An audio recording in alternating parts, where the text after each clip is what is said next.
नमस्कार दोस्तों, मैं हूं श्याम सुंदर और आप देख रहे हैं मैं भी भारत। आप जानते हैं कि इस इंटरव्यू सीरीज़ में हम आदिवासी नेताओं से बात करते हैं या उन लोगों से बात करते हैं जो आदिवासी हितों से सरोकार रखते हैं, उनके मसलों पर काम करते हैं।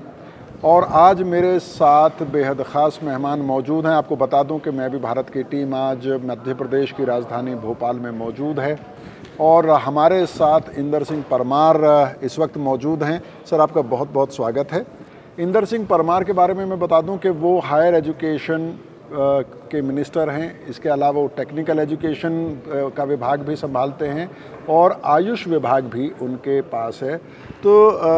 आपसे बातचीत की शुरुआत इसी विषय से करेंगे कि आजकल ज़्यादातर जो शिक्षण संस्थान है हायर एजुकेशन के, उनमें ट्राइबल स्टडीज़ के डिपार्टमेंट बन गए हैं, लेकिन कोई डिफाइंड सिलेबस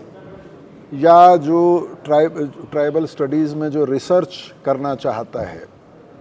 उसमें अभी तक कोई इस तरह का कोई ढांचा तैयार नहीं हुआ है। 2020 में अपने देश ने जब राष्ट्रीय शिक्षा नीति के ड्राफ्ट को स्वीकार किया, उसके बाद शिक्षा में आमूलचूल परिवर्तन का काम चल रहा है और शिक्षा को फिर से भारत केंद्रित करने का एक अवसर आया है देश के लोगों के पास में। हम उसी को माध्यम बना करके हमारे आदिवासी समाज, उनकी परंपराएं, विशेषताएं और उनके जो परंपरागत स्किल्स रहे हैं जो आज भी अच्छे हो सकते हैं, टेक्नोलॉजी के साथ उनको जोड़ सकते हैं, इस पर हमने काम करना प्रारंभ किया है। और क्योंकि सिलेबस बनने का काम चल रहा है, कुछ विषय को हो चुका है, हम सिलेबस में भी इन विषयों को सम्मिलित करते जा रहे हैं। सबसे पहले हमने काम किया है आदिवासी समाज के जो महापुरुष रहे हैं, जिनका भारत की आज़ादी के आंदोलन में योगदान रहा है, देश के विकास में योगदान रहा है, उनके विषयों को हमने छुआ, उनके जीवन को बच्चों तक ले जाने की कोशिश की है। और अब हम अपने टेक्निकल एजुकेशन के पार्ट में वहाँ की जो परंपरागत स्किल रही है, लोग कहते हैं कि आदिवासी समाज में आज भी वो लोहा बना सकते हैं जिस लोहे पे कभी जंग नहीं लगती थी। ऐसे सब इशू को हम चिन्हित करके धीरे धीरे करके उनको अच्छी टेक्नोलॉजी के साथ जोड़ करके और उस पर भी काम करना प्रारंभ किया है। इसलिए जनजाति समाज के विषयों पर रिसर्च हो, वो हमने हमारे विश्वविद्यालय में प्रारंभ करने का काम कर दिया है। अभी हमने देवी अहिल्या विश्वविद्यालय ने काम प्रारंभ किया, बाकी में भी उसका काम तेज गति से हो, उसके लिए हमारे महिम राज्यपाल महोदय बहुत चिंता करते हैं, हमारे मुख्यमंत्री जी चिंता करते हैं और विभाग के मंत्री के नाते में भी टेक्निकल में, आयुष में और हायर एजुकेशन में हम कैसे वनवासी समाज के जो हुनर से कला है उसका हम उपयोग कर सकें। जी, और ट्राइबल स्टडीज़ की जब हम बात करते हैं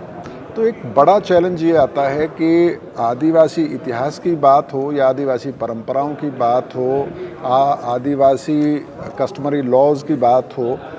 मौखिक परंपरा है। बहुत डॉक्यूमेंट्स या लिखित दस्तावेज या ग्रंथ आपको नहीं मिलते हैं। इस चुनौती को आप किस तरह से देखते हैं? इसीलिए मैंने कहा कि भाई आज के छात्र अध्ययन करें और अपने पेपर पब्लिश करें,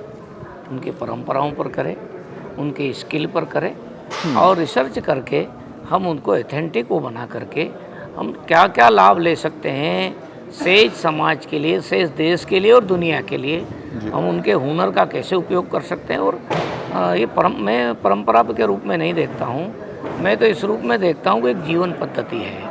और उस जीवन पद्धति को भारत के सब लोगों के प्रकृति को निकट लेने का एक बहुत बड़ा माध्यम हो सकता है। इसलिए उस पर हमने काम करना प्रारंभ किया है। एक और चुनौती जो मैंने पिछले 7-8 साल में आदिवासी भारत में घूमते हुए महसूस की है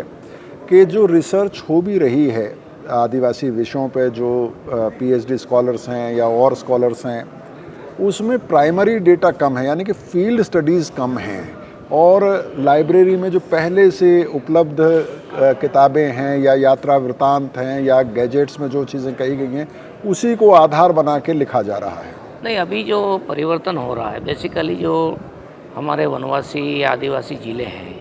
उन जिले के जो हमारे महाविद्यालय है, चाहे टेक्निकल है या नॉन टेक्निकल, उन सब में हम इस प्रकार की व्यवस्था बना रहे हैं कि जो ज्ञान है लाइब्रेरी का वो तो उपयोगी बनाएंगे ही, लेकिन प्रत्यक्ष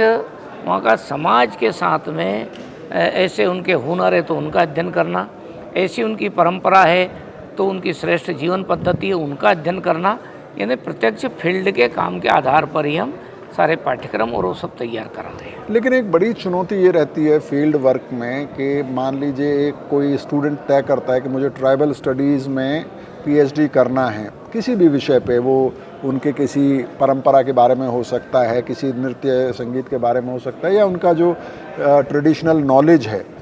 उसके बारे में हो सकता है। उसके लिए रिसोर्सेज की ज़रूरत पड़ती है। बहुत सारे ऐसे स्टूडेंट हैं जिनको स्कॉलरशिप नहीं मिल पाती है, तो ये एक बड़ा चैलेंज नज़र आता है। देखिए, ये विषय क्योंकि इतना महत्वपूर्ण है जी, और हम उसकी उन विश्वविद्यालयों को, जिस विश्वविद्यालय से लोग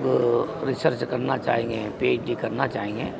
ऐसे विद्यार्थियों को हम अलग से स्कॉलर्स देने की, छात्रवृत्ति देने की व्यवस्था पर भी विचार कर रहे हैं। आने वाले समय में हम आदिवासी समाज के विषय पर जो अध्ययन करेगा उनको विशेष सुविधा के साथ में हम साधन उपलब्ध कराएंगे ताकि वो ज़्यादा से ज़्यादा अध्ययन कर सके, एथेंटिक अध्ययन कर सके, प्रमाणिक अध्ययन कर सके और जो आज की आवश्यकता है उस आवश्यकताओं की पूर्ति में उनका अध्ययन योगदान बन सके। जी, और क्योंकि आप आयुष मंत्रालय भी देखते हैं यहाँ पर, मैं आदिवासी इलाकों में जाता हूँ तो वहाँ बहुत सारे ऐसे लोगों से मुलाकात होती है जो जड़ी बूटियाँ जमा करते हैं, जो जंगल में वनस्पति को पहचानते हैं, जो बहुत सारे ऐसे लोगों से मुलाकात होती है जो जंगल को प्रिजर्व करने की कोशिश कर रहे हैं। उसको रिकॉर्ड नहीं किया जा रहा है अभी भी, शायद मुझे ऐसा लगता है। क्या उस फ्रंट पे कोई इनिशिएटिव है? मैंने सुना है कि प्राइम मिनिस्टर के बहुत दिल के करीब का ये मामला है, ट्राइबल नॉलेज को रिकॉर्ड करना। देखिए, आज भी जनजाति समाज में, आदिवासी समाज में परंपरागत रूप से हमारी जड़ी बूटियों के माध्यम से इलाज करने की परंपरा है। उनको हमने हमारे यहाँ के एक अच्छा मध्य प्रदेश का खुशीलाल आयुर्वेद महाविद्यालय है, उसके साथ हमने जोड़ा है और हमने अभी रिसर्च पर काम करना प्रारंभ किया है। आयुर्वेद पूरा रिसर्च बेस्ड बने, इसलिए हमने पतंजलि संस्थान में रिसर्च बहुत बड़े स्तर पर हुआ, उनके साथ एमओयू किया है और उसमें हमारे यहाँ के जो परंपरागत रूप से जो वेद कह सकते हैं, जड़ी बूटी देने वाले कह सकते हैं, उनका हमारे पास रिकॉर्ड है। उनको हमने बुलाया है बीच के सेमिनारों में और उनको हम आने वाले समय में और उनको अपने से जोड़ करके उनके ज्ञान का उपयोग तथ्यों के आधार पर, यानी रिसर्च के आधार पर हम अपनी आयुष विभाग के बीच में करने वाले हैं। ट्राइबल स्टडीज़ को लेके आपके की जो पहल है वो अपनी जगह पे है, लेकिन एक और बड़ा चैलेंज है कि जो आदिवासी क्षेत्र हैं वहाँ से लड़के लड़कियाँ उच्च शिक्षा ग्रहण कर सकें, चाहे वो टेक्निकल एजुकेशन हो, चाहे वो बाकी फॉर्मल जो एजुकेशन है, वो एक अभी भी बड़ा चैलेंज माना जाता है कि उस लेवल पर हायर एजुकेशन में या तो आदिवासी स्टूडेंट्स पहुंच नहीं पाते हैं, पहुंचते हैं तो टिक नहीं पाते हैं अलग अलग कारणों से।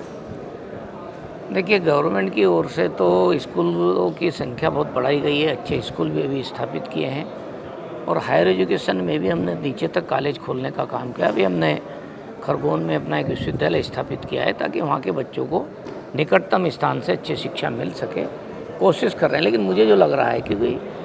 एक स्तर के बाद में आदिवासी समाज के बच्चे काम के लिए निकल जाते हैं और वो प्रदेश में भी काम करने निकल जाते हैं, दूसरे प्रदेशों में भी चले जाते हैं। उसके कारण से जो हायर एजुकेशन में जो गैप दिखता है वो दिखता है, क्योंकि वो उम्र हो जाती कमाई करने की, इसलिए बड़ी संख्या में लोग अपने रोजगार के लिए निकल जाते हैं। इसलिए हम अब स्कूलों के बाद तत्काल बाद में ही एक रोजगार यानी हुनर को लेकर के भी कोर्स चालू प्रारंभ करा रहे हैं ताकि बच्चों को ज़्यादा से ज़्यादा उस स्थान पर ज्ञान मिल जाए और वो अपना रोजगार लगा सके, कहीं ना कहीं उनका प्लेसमेंट हो सके। आखिरी सवाल मेरा आपसे कि जब हायर एजुकेशन में ट्राइबल स्टूडेंट आ जाते हैं तो कई बार उन पर पीयर प्रेशर भी होता है कि जो आसपास नॉन ट्राइबल कम्युनिटी के जो लड़के लड़कियां होते हैं वो ज़्यादा क्योंकि आधुनिक समाज से आए हुए, शहर से आए हुए होते हैं, दूसरा भाषा सीख रहे होते हैं, पढ़ाई उतने अच्छे स्कूलों से पढ़कर नहीं आते हैं, तो कई बार उस दबाव में भी उन्हें पढ़ाई छोड़नी पड़ती है। उनको शायद ज़्यादा इंसेंटिव की ज़रूरत है, ज़्यादा उनको प्रोटेक्शन की ज़रूरत है यूनिवर्सिटीज़ में। वैसे मेरी जो जानकारी है उसमें इस दबाव में आज का छात्र नहीं है, क्योंकि बड़ी संख्या में हमारे विश्वविद्यालयों में ट्राइबल छात्र हैं, बड़ी संख्या में हैं, और उच्च शिक्षा के पीजी तक में भी आते हैं, पीएचडी भी करने आ रहे हैं। लेकिन ये बात ज़रूर है कि जो सामाजिक परिवेश है अभी उनका, परिवार का निकलने का भार, वो थोड़ा कठिनाई बन रहा है। लेकिन धीरे धीरे हम उनके तक ही शिक्षा के केंद्र पहुंचा रहे हैं, कॉलेज पहुंचा रहे हैं, तो मुझे लगता है कि धीरे धीरे करके हम वो कंफर्टेबल रहें, ये कंफर्टेबल रहेगा और वो तो कर सकें। और भाषा तो अब कोई बाधा नहीं बन रही है, क्योंकि भारत सरकार ने भी, मोदी जी के नेतृत्व में जब राष्ट्रीय शिक्षा नीति बनी तब हम हिंदी में हमारा डॉक्टर बन सकता है, हिंदी में पढ़ाई करके इंजीनियर बन सकता है, और हमारे जनजाति समाज के लोग तो हिंदी हमसे अच्छी जानने लग गए हैं जी। इसलिए मैं समझता हूँ कि भाषा का जो बंधन है उससे तो भारत मुक्त हो रहा है, जिसमें मध्य प्रदेश ने भी बड़ा निर्णय किया है कि अब हमारे बच्चों को हिंदी में पढ़ाई कराएंगे, टेक्निकल में भी पढ़ाएंगे, इंजीनियरिंग पॉलिटेक्निक कॉलेजों में पढ़ाएंगे, और हमारे बाकी कॉलेजों में भी मेडिकल शिक्षा भी हम हिंदी में कराने वाले हैं। और इसलिए हमने एक और बड़ा काम अभी किया है कि मेरे पास आयुष विभाग, उसमें यूनानी हमारा कॉलेज है जी, और यूनानी कॉलेज में केवल उर्दू में पढ़ाई होती थी, इसलिए हमारे एससी और एसटी के बच्चों को उसमें, क्योंकि उनकी उर्दू जानते ही नहीं थे, इसलिए उनका एडमिशन नहीं होता था, सीट खाली हो जाती थी, इसलिए फिर जो उर्दू जानता था उनका उसमें भर्ती हो जाती थी। यानी हमारे आरक्षित वर्ग के लोगों के साथ में उनके कोटा दूसरे लोगों में ट्रांसफ़र हो जाता था। इसलिए हमने वो भी तय कर रहे हैं कि यूनानी महाविद्यालय में पढ़ाई हम हिंदी में भी कराएंगे, ताकि हिंदी भाषी जो बच्चे हैं, विशेषकर जनजाति आदिवासी समाज के और एससी वर्ग के, उन बच्चों को विशेष लाभ मिल सके। इंद्र सिंह परमार जी, आपने हमारे लिए समय निकाला और हमसे बात की, इसके लिए बहुत बहुत शुक्रिया। तो दोस्तों, ये सिलसिला लगातार चलता रहेगा। आदिवासी हितों के लिए काम करने वाले लोगों से, आदिवासी नेताओं से, कार्यकर्ताओं से आपको हम लोग मिलवाते रहेंगे। बहुत बहुत शुक्रिया। Thank you.